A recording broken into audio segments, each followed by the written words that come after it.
Oi gente, tudo bem? Começando mais um vídeo aqui no canal e hoje eu vou começar de um jeito diferente, tocando uma música pra vocês. Só tem um problema, eu não sei tocar violão, mas o que aconteceria se alguém inserisse uma memória em mim que me fizesse ter certeza absoluta que em algum momento da minha vida, sim, eu aprendi a tocar esse instrumento, mesmo que eu não me lembre quando isso tenha acontecido? É sobre isso a história do livro que eu vou contar pra vocês hoje que eu li e o que eu achei dele. Bom, mas agora que eu já deixei o violão de lado, porque eu realmente não sei tocar nada, eu quero conversar com vocês um pouquinho sobre o livro Recursão.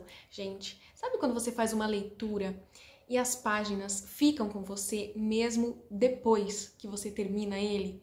Você fica pensando e remoendo tudo que você leu e montando teorias, explicações, pensamentos pensantes na cabeça.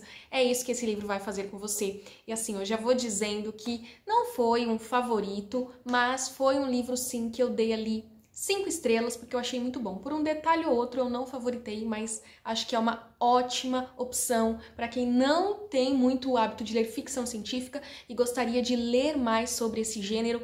É uma porta de entrada excelente, porque é um livro com um tema muito interessante, tem uma pitada de suspense também que deixa a gente ainda mais envolvido com a história, não foca ali só na parte da ficção científica, e também tem um tema que conversa com a gente, que são as memórias. Tem mais do que fala essa história. Logo no começo, a gente é apresentado aos personagens principais e algo curioso já acontece, porque a história se passa em anos distintos. Então a gente tem uma narrativa do Barry, que é um homem que vive ali em 2017 e algumas coisas estão acontecendo. O mundo identificou uma nova doença que eles estão chamando de SFM, que seria uma síndrome da falsa memória. As pessoas acordam cheias de memórias falsas, mas essas memórias não vividas são tão reais, essas pessoas acabam sendo afetadas, ficando muito sobrecarregadas com todas essas lembranças vindo à tona. E a gente tem uma outra protagonista, uma mulher que está no ano de 2008, então a história se passa, né, em um ano diferente daquele outro cenário, e a gente sabe que essa mulher, ela é uma cientista, uma pesquisadora, que tem o projeto de desenvolver uma cadeira que pode ajudar pessoas com Alzheimer a serem beneficiadas ali por essa invenção dela. Quando a memória começar a falhar, ter essas lembranças como que reinseridas. A partir daí, você fica assim, meu Deus do céu, o que é essa doença? De onde ela veio? Como que pega isso? Entendeu? De onde que surgiu esse negócio? O que tem a ver uma história com a outra? Por que elas se passam em tempos diferentes? Essas são só algumas das perguntas que a gente se faz ao longo do livro. E o que eu posso dizer é que elas são todas respondidas, uma a uma, não fica lacuna em aberto. O livro ele é bem fechadinho.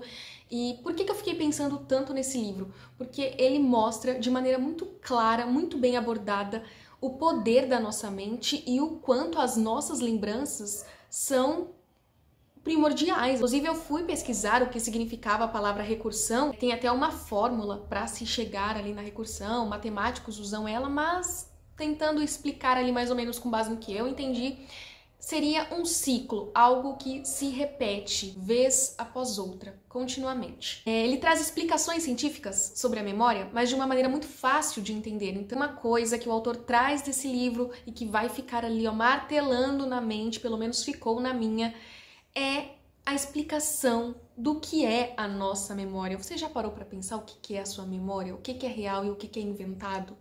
Porque assim, a nossa mente, ela é muito poderosa, mas a memória, ela sempre está no passado. Porque por mais rápido que o nosso cérebro seja, para você memorizar uma coisa, isso não acontece instantaneamente. É preciso uma fração de segundos para que os nossos olhos, os nossos sentidos, de maneira geral, fotografem, capturem aquela lembrança e armazenem ela no nosso cérebro. Então, quando você se lembrar de uma coisa, quando algo que você viu ou viveu se tornar uma memória, essa memória ela já ficou no passado. Ou seja, dependendo do que for essa memória, ela nunca tá ali no presente. Eu fiquei pensando, será que a gente vive sempre no passado? O autor fala muito disso, do poder da memória, porque por mais que o nosso corpo seja muito importante para a gente fazer várias atividades no nosso dia, tudo que a gente sabe foi aprendido e está armazenado na memória. Então, é muito triste quando a pessoa começa a perder essas memórias, porque ela acaba se perdendo de si mesma. Bom, mas tudo isso é só para dizer para vocês que Recursão é um livro excelente, que dá para ler assim bem rapidinho, porque você fica tentando encontrar as respostas. E o final, eu sei que muita gente não curte muito o final desse livro porque acha que o final ficou em aberto, e eu não acho. Realmente as coisas, elas se explicam muito no final ali, nas últimas 10 páginas. Isso eu achei um pouco corrido. Eu acho que o livro, ele vai dando saídas que a gente não esperava. Então, em muitos momentos eu achava que a explicação ia ser uma coisa e era outra completamente diferente, mas fazia sentido. Era algo que eu não tinha pensado, mas me surpreendia. Então, eu achava muito inteligente as saídas do autor. Mas no final, acho que pra tentar fazer esse final super rápido, aí ele jogou uma coisa ou outra ali que não me convenceu. Eu achei que foram coisas muito convenientes. Foi por isso que eu não consegui favoritar e dar 5 estrelas pro livro, mas não tiro os méritos de que é sim uma história muito bem escrita, muito bem contada. E como eu falei, você vai depois ficar assim, ó, pensando várias coisas a respeito da memória. É isso, eu espero que vocês tenham conseguido entender, porque nem eu me entendi com esse livro, só sei que gostei. Então, obrigada por ter assistido. A gente se vê num próximo vídeo. Até mais!